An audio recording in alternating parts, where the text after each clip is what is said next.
Good afternoon, ladies and gentlemen. Um, Today we have an agenda which, of course, the review question, and I'm going to begin by following through on the description of the barbarian invasions and the Dark Ages.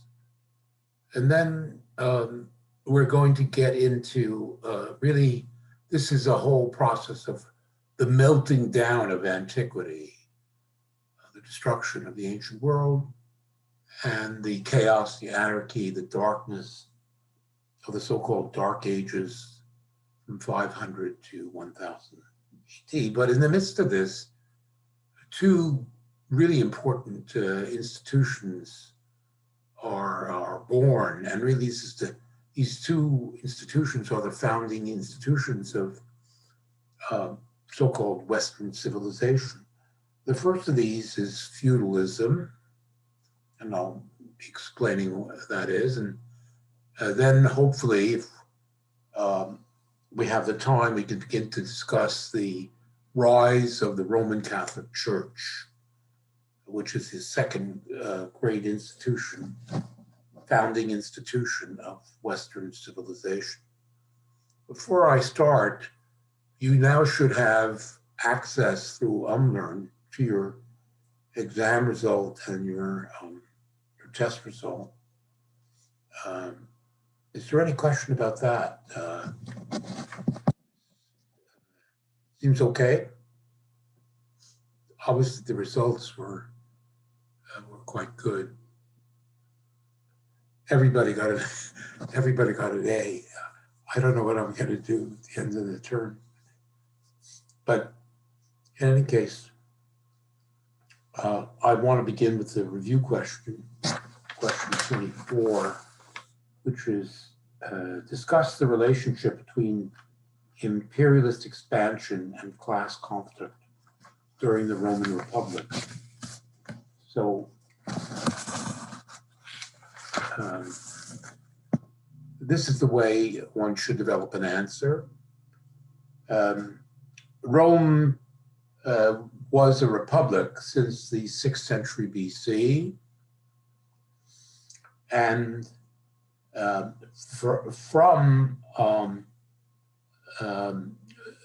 the 5th century BC until the end of the 2nd century BC, it was characterized by violent class conflicts between, on the one hand, the landed aristocracy, the patricians, and the sturdy peasants, or the plebeians. Both groups, of course, were citizens of the Republic. And this class conflict took the political form of, on the one hand, the attempt on the part of the Senate and the councils, and which reflected the point of view of the aristocracy, to suppress the so-called tribunes and the popular assembly, where the plebeians were represented. And so that was the fundamental political context. And the solution to this conflict was, until the end of the 2nd century, basically the Roman state, with the agreement of both the patricians and the plebeians, was basically to conquer other people. The solution came to be imperialism. Imperialism, which in the first instance provided land, and ultimately it also included land and booty and slaves. And it temporarily resolved the class conflict between the two groups. So the last thing one should do is basically say that this imperialist expansion in the 5th and 4th century led to the conquest of Italy, all the other peoples of Italy. In the next phase, in the 3rd and 2nd century, we see the Punic Wars against the Carthaginians, wars for the conquest and control of the Western Mediterranean, but also wars which were so destructive that they led to the uprooting, or as we say, deracination, pulling up by the roots of most of the Italian peasantry lost their land because of destruction and the forced prolonged service in the Roman legions. They lost land, and the result was that the only solution to this situation was really the conquest of the whole of the Mediterranean and the Middle East by the Roman Empire in the first century BC, 1st century AD. That's the answer to this question. Having done that, now we can turn to the narrative. Is there anybody have any questions about that particular answer? Very good. So we saw last time that the barbarians came over the frontiers toward the end of the 4th century AD. There was a great chaos.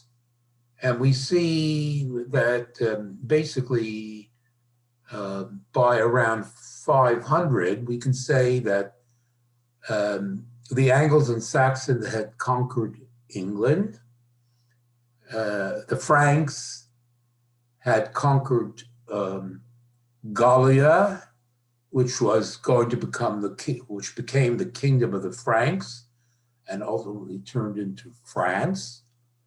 The Visigoths were in control of Spain. The Vandals were in control of North Africa.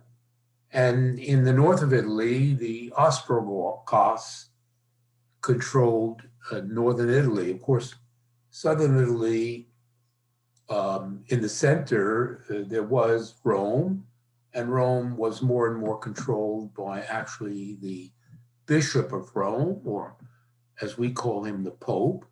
And to the south, the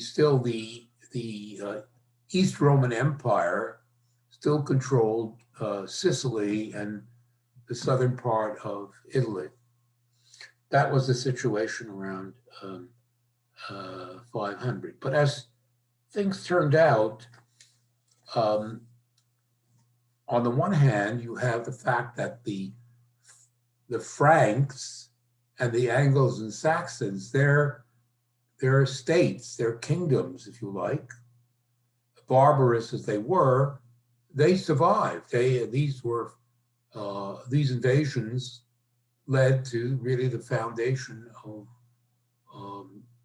the permanent states in these two countries. But we see that, on the contrary, in the case of the Visigoths, in the case of the Ostrogoths, in the case of the Vandals, their lifespan was relatively short. These barbarian kings did not last. And the reason for this was, in the first place, in the 6th century, the Eastern Roman Empire, or now we can begin to call it the Byzantine Empire, it rallied.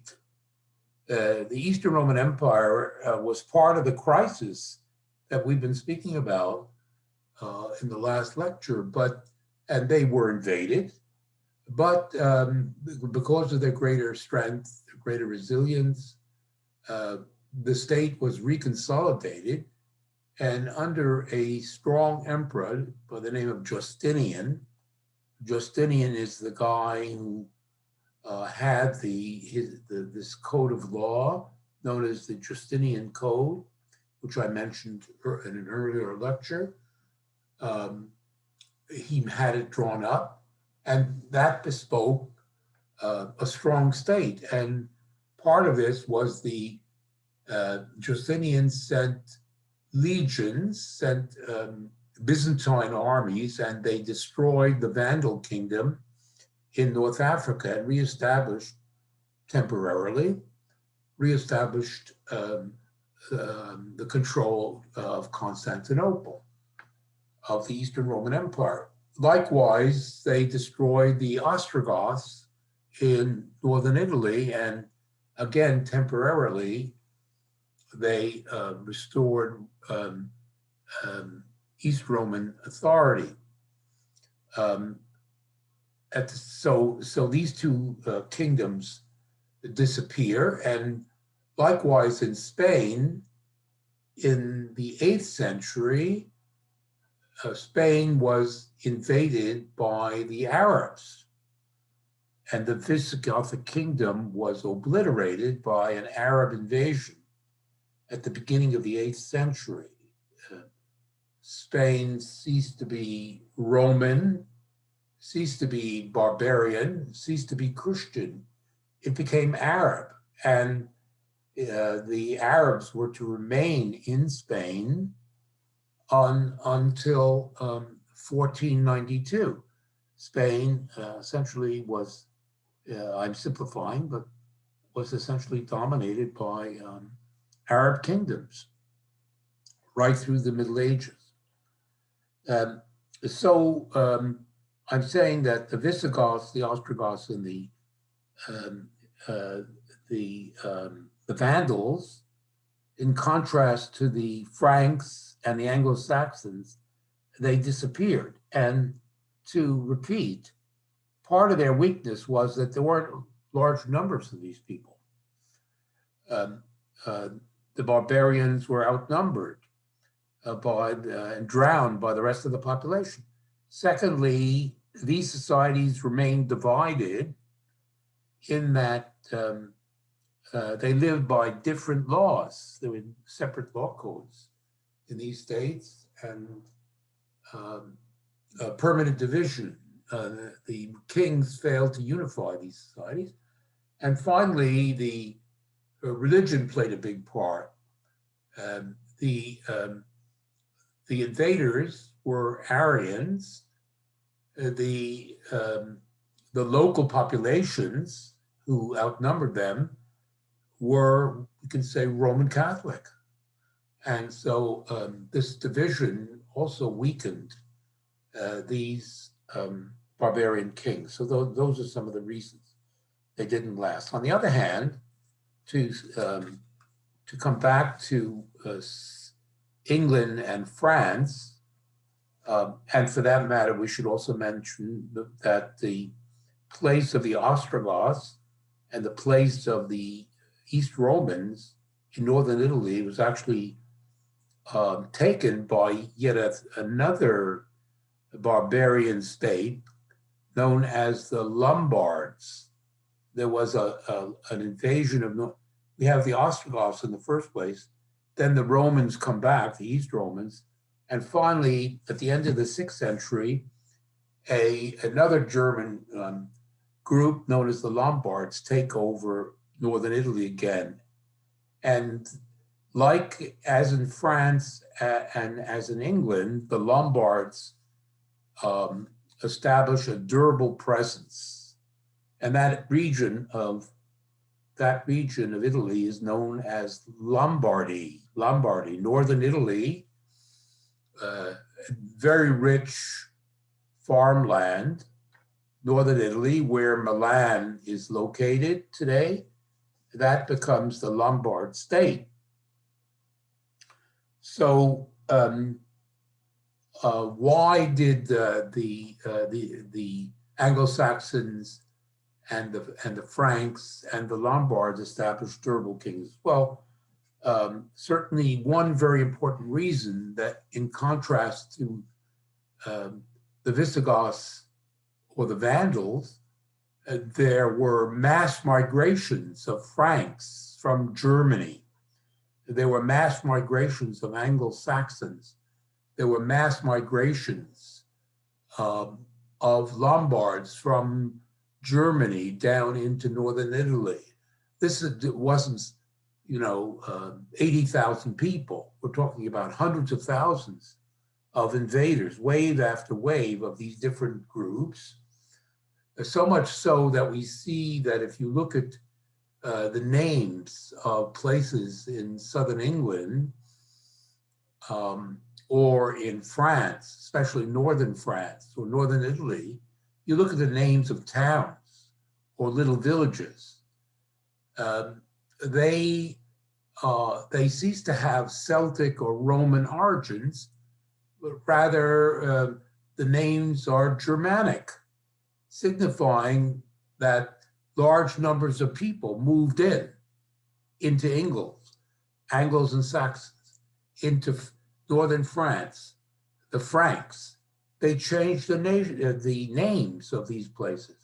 So that suggests large numbers of really people who became peasants, if you like, who moved in, same in northern Italy. Another thing was that these people were solidly Roman Catholic. They, in the course of time, they all converted to the Roman Catholic faith. There was no heresy, and having the having the support of Rome turned out to be quite important from a political point of view.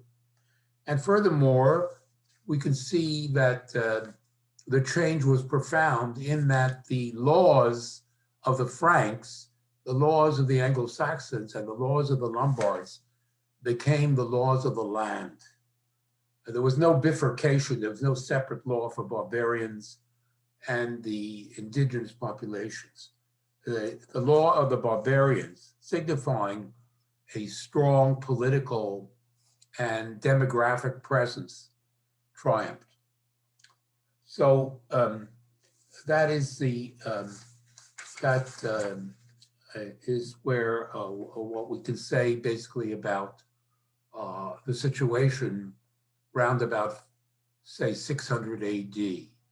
The Lombards in northern Italy, the Pope is ruling the middle of Italy, and the Byzantines are ruling the south. In Spain, we have the Visigoths, but they are soon to be displaced by the Arabs. In Gaul is now the kingdom of the Franks, and England is Anglo-Saxon. Germany remains Germany. That's what I would say. I'm just sort of surveying the overall landscape in Western Europe as it's beginning to organize itself. Now,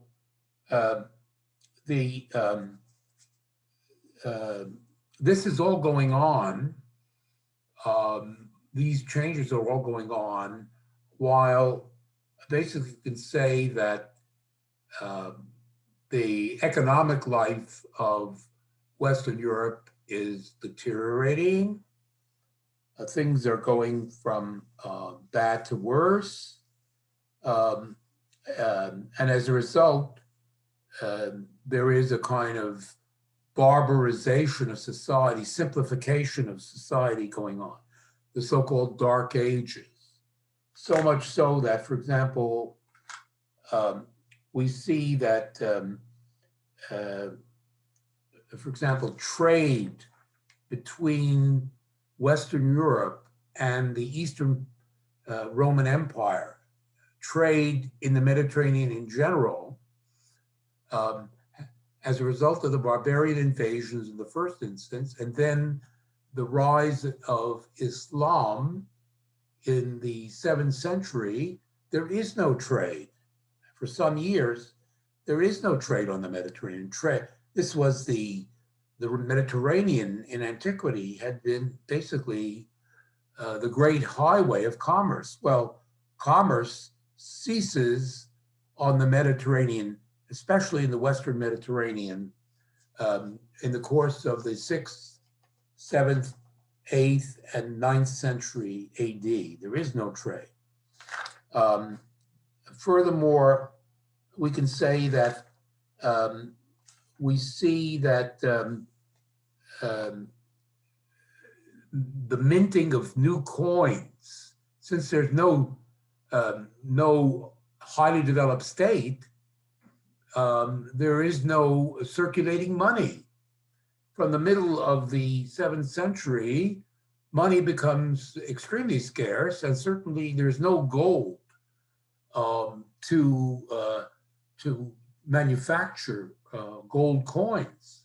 So with that, of course, there can be little in the way of commerce. Um, uh, Towns are non-existent, and merchants are few in between and far between. Of course, there were some, but very little. So that's the essential background, the economic life of this old Western part of the Roman Empire becomes rudimentary. And with that, really civilized life as practiced in the ancient world no longer exists. The states, as I described them to you, these states that have emerged, yes, there are kings in all these places, but they have no administration. And since they have no money, they can't raise paid armies that will be loyal to them. So the kings are there, but they have little capacity to actually enforce their rule on the rest of the population. So what I'm saying is that political and economic life is rudimentary, added to which, or as a result of which, there's violence, as I explained, there's lawlessness, people are terrified, people can't defend themselves, they're desperate to find a protector, to find some powerful individual who will offer them some protection. This is the mentality of people. And of course, at the same time, they're down on their knees praying. They're very extremely religious because life is short and nasty and brutish. And so, and under these conditions, the afterlife actually is appealing.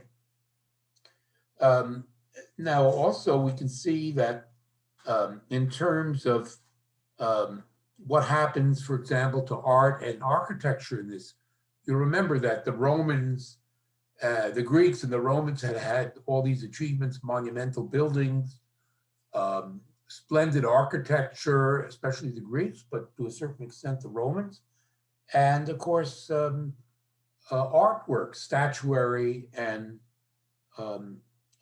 painting, mosaics, and so on. Well, all of this basically disappears during the Dark Ages. What a few buildings are erected are crude imitations, and when I say crude, I mean rudimentary imitations of Roman buildings during this so-called Dark Age.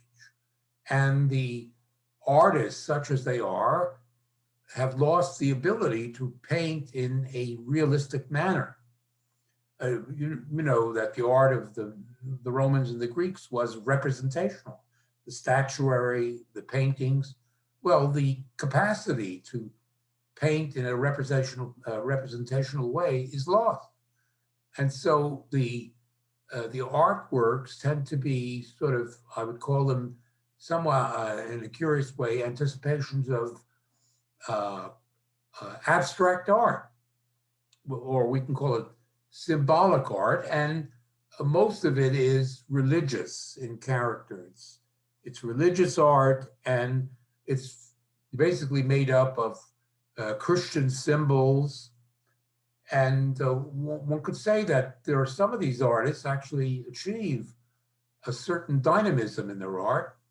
And scholars note that, in fact, that whatever dynamic element is in this art is based on sort of practices that we find amongst the barbarians, rather than harking back to the Romans. There is a kind of art. You see it on the sword hilts, for example, or on the breastplates of some of the warrior leaders, where you see jewelry, and some of it is beautiful, but it's of a completely different type, and the craftsmanship is not up to the level of the Romans, let alone the Greeks. There was a certain amount of philosophy during these dark ages amongst the priesthood, and particularly the monks, who I'm going to speak about in a little while. You'll remember I explained that in the early centuries of Christianity, there were certain intellectuals who converted to Christianity, who wrote apologetics for Christianity. And in the course of that, they included some of the philosophy of the Stoics, or Platonism, or a little bit of Aristotle would creep into these theological discussions. And that was the extent of the philosophy that was known. The capacity to think in a rigorous, logical manner was simply lost. And lastly, there was one encyclopedia actually written by a monk in the 8th century. His name was Isidore of Seville. Well, this guy thought that the earth was flat. And, the science was absolutely rudimentary. Any scientific understanding that had developed amongst the Greeks and the Romans, let alone mathematics, all of that was out the window in the Dark Age. So there is a overall decline in literacy and intellectual life. It's dark. It's very, very dark. And of course, there are no towns and no cities. There's no government. We're deep in the forests, and it's frightening, actually. So this is the situation, and out of this situation, there does emerge a new institution, which we call feudalism, which I now want to discuss.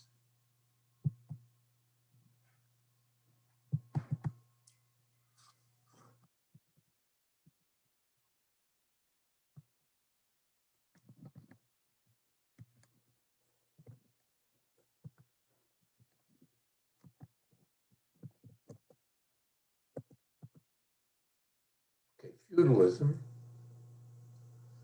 And this is very important. Feudalism is important because first of all, it's out of feudalism that what we call the European aristocracy. The European aristocracy, which was to rule Europe until the French Revolution, 1789, was born in the midst of the Dark Age. Is basically this aristocracy, partly Germanic and partly Roman, emerges. And these great feudal families who control the land were able to continue their rule, really with some limitation, of course, but nevertheless, right down to 1789. And you know that even today, in a place like England, which is at this point, it's so deteriorated, it's very difficult to describe the situation in England. It's getting so bad. But these great families go back to the Middle Ages. And so, and the same, you meet people in France who claim the same thing. Of course, aristocracy has no legal status in France after 1789, but there are old families that continue to live on their estates And certainly in Germany, it's the same thing, Italy, so on. So this is all very important. So let's remind ourselves, there were no cities, there were no markets, there was no money. And with no money, you can't pay administrators or an army. There may be kings, but without administrators to collect taxes and to give justice, and without an army, you have no effective state. That is the situation in the Dark Ages. And furthermore, as a result of the fact that there is no overall effective government, you have endemic war, violence, and invasion. Time after time and after time, life is being disrupted. Well, somewhere between 600 AD and 1000 AD, scholars disagree about this. That's why I'm mentioning it. In the midst of the Middle Ages, this new system began to crystallize. And what I'm going to do now is I'm going to describe the basic characteristics of this system, because it's important right through the Middle Ages and even afterwards. So I'm going to describe some of its basic characteristics. In the first place, and at the base of everything, of course, are the peasants. Who obviously produce the surplus of anybody who doesn't directly produce their own food for themselves and their family lives off the food produced by the peasants. And the peasants are the great majority of the population. Well, in this situation where there's violence and anarchy everywhere, peasants have little or no choice but to seek a protector or to have a protector.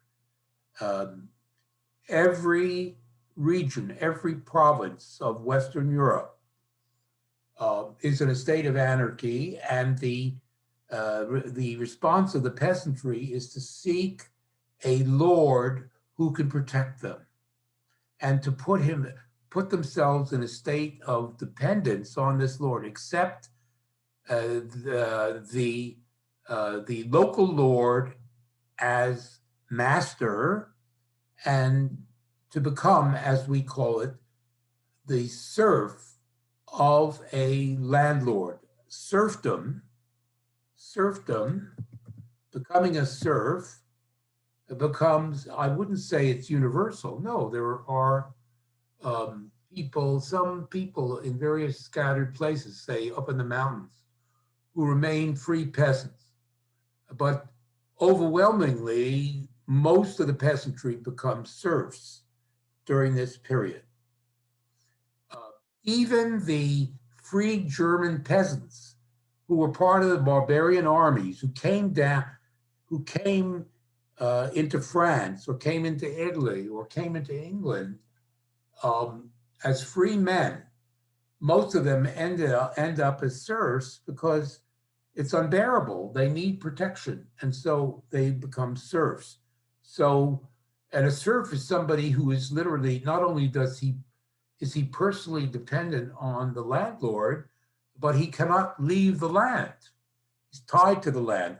This is more or less the same system as existed in Sparta way back in the 6th century BC. Remember, I spoke about the helots and so on. It's the same deal. The peasants in Sparta were serfs, could not leave the land, and worked for the aristocracy. Well, that's the situation that becomes nearly universal in Western Europe during this Dark Age. On the other hand, we can say that as time wore on, you'll remember what I told you when the cities were under attack after the reforms of Diocletian and Constantine. The landed class fled into the countryside, and with their dependents, their servants, but also their slaves. Well, slaves exist in a society where there is trade. Slaves are human tools who can be bought and sold in the marketplace. Well, there's no marketplace. So slaves and slavery basically ceases to exist. The slaves that did exist become serfs. So the free peasants, most of them, and the slaves become serfs of these landlords who are big shots, powerful guys who are able to give some protection to these people. Now, the landlords, as part of the deal, the landlords control the land, and they basically say, we'll give you a plot of land. You accept your role as my dependent, as my serf. You can't leave. You farm the land, and you can feed your family, but you have to turn over a certain amount of the food you produce to feed me. In other words, you pay a rent in the form of rent in kind, so much wheat, so much wine, so many cattle, so many chickens you have to deliver every year to me as a rent. Or else you can also work on there's a certain amount of the land that the Lord reserves for himself. And you can come and pay labor rent. It's called labor rent. Rather than a rent in kind, you have labor rent. The peasant works so many days a year, not on his own land, but on the land of the Lord. So you can see personal dependency, can't leave the land, and basically rent to the landlord, who basically lives off the rents of these peasants. This is the base of the whole system. That's basically the first point I want to make. Now, the second point I want to come back to convince this is the political aspect of this. I already told you that there is no real state. There's no real central administration. There's no centralized army. How can there be? There's no money. But what instead, political and legal power or juridical power falls into the hands of these same landlords that I've just been speaking about. They not only control the local population economically and make them into serfs, but also from a political and legal point of view, the local landlord is also the ruler, political ruler and judge over these serfs. Political power is not at the central level, it's at the local level because there's no state. So the state is usurped by these local landlords. We call this a condition of parcelized or divided sovereignty. The characteristic of a real state is that the state controls the legislative, centralizes the legal, military, political control in the hands of the state. Whether it's the Roman state or it's the Athenian state, the state controls the political life. Well, in this situation of feudalism, that ceases to exist. The landlord is also the political and legal ruler over these oppressed peasants. So that the estate of the landlord, these local estates, both control political and legal power and economic power over the mass of the population. And for good measure, and this may be, yes, for good measure, in order to sort of press the point home, in order to impress and to intimidate the peasants, but also to defend the peasants against would-be intruders and there was always a possibility, these landlords begin to build fortified castles. You've heard of the castle? You know about the castle. The castle, I mean, it's in our mental landscape.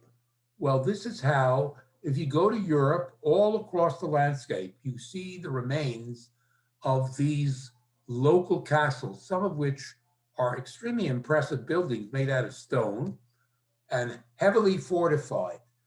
And these were the local castles of the landlord, fortified castles.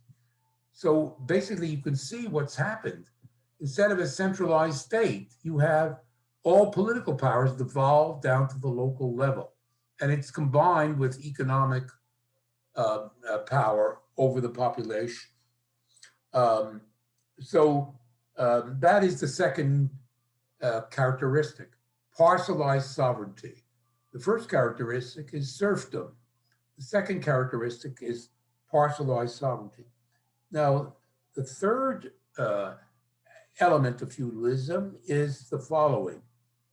Even these local landlords are scared out of their wits because the invasions, the violence, the anarchy is so great that even though they have put up fortified stockades and castles to protect themselves and the local population, they are subject to destruction by even more powerful neighbors.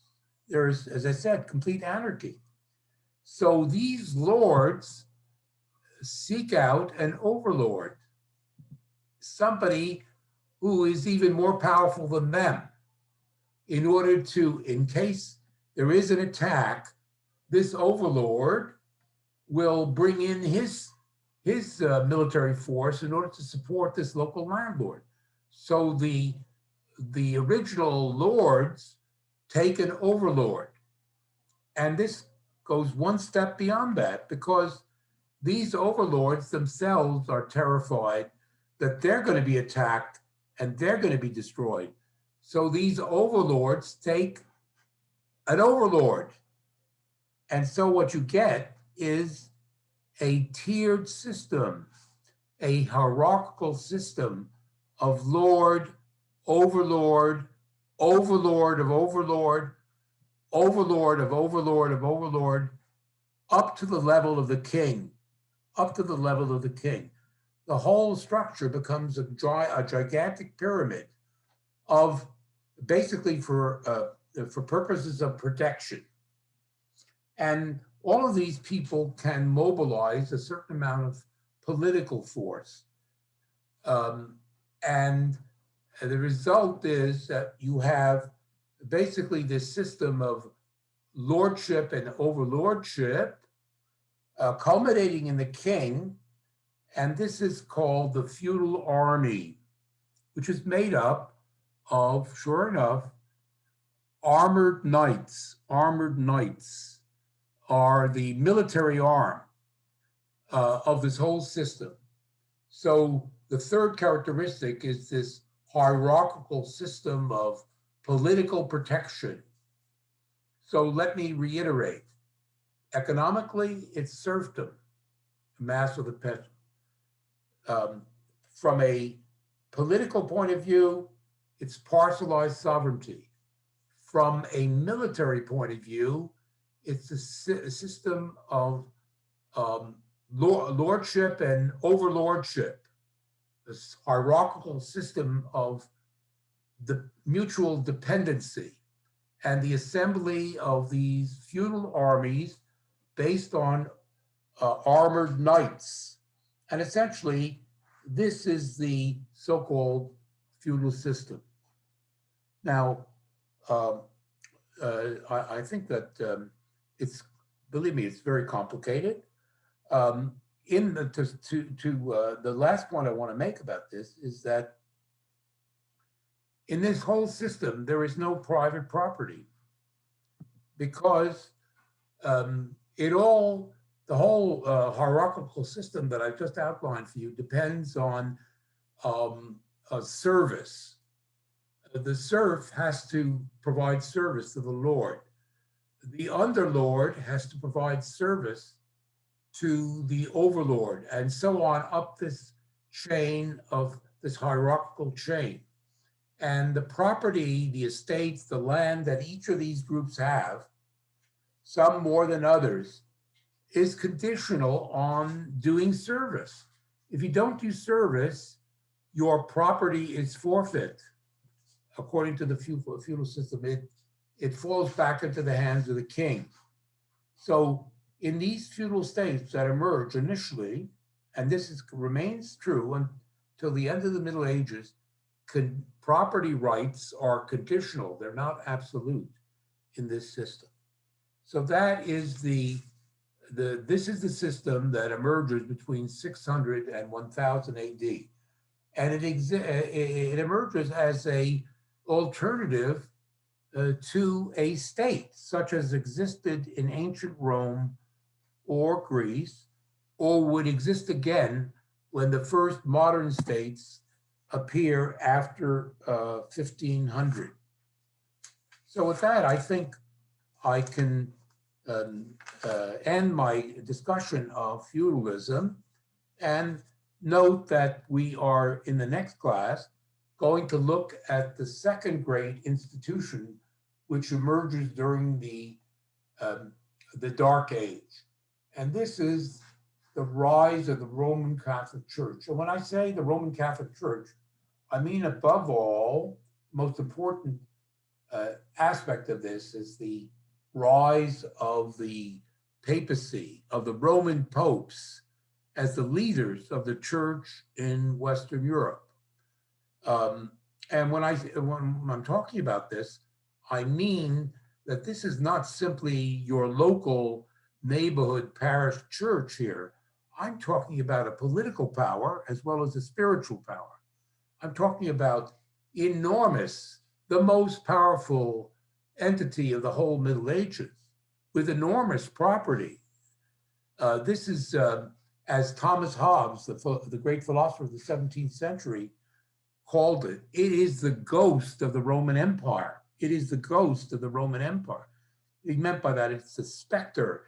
It takes the place of the Roman Empire. And it's certainly a cultural and religious power, as we'll see, but it's also an enormous political institution. And we'll begin to explain that in the next class. So we'll see you at the end of the week on Friday with this discussion. Have a fine day.